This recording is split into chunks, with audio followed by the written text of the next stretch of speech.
60 secondes, expat. Sur la radio des Français dans le monde. Avec Éric Gendry. Bonjour à tous. Au fil des ans, la Grande-Bretagne est devenue, ouvrez les guillemets, l'homme malade de l'Europe, et ceci à cause d'un système de santé en berne.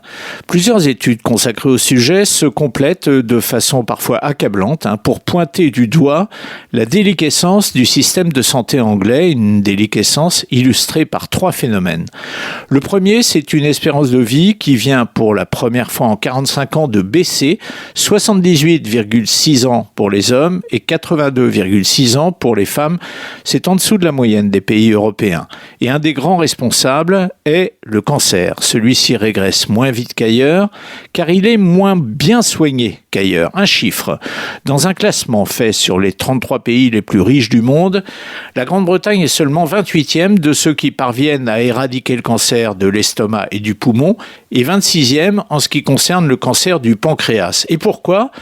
Eh bien, à cause de la lenteur du diagnostic, un Britannique sur deux attend ainsi 18 semaines pour recevoir son traitement. Second phénomène, les enfants sont plus petits qu'ils l'étaient au même âge il y a 40 ans. Dans ce classement sur la taille des enfants, la Grande-Bretagne apparaît aujourd'hui au 102e rang mondial. Elle était 69e en 1985. Cette tendance s'observe depuis 2009. À l'âge de 5 ans, les petits Anglais font 3 cm de moins que les petits Espagnols et 5 cm de moins que les petits Italiens ou Égyptiens. Et là, c'est l'alimentation qui est mise en cause. Nourriture trop transformée, trop peu naturelle. Ces chiffres, cette tendance, les travaillistes qui logiquement devraient prendre le pouvoir l'automne prochain annoncent leur intention de s'y attaquer.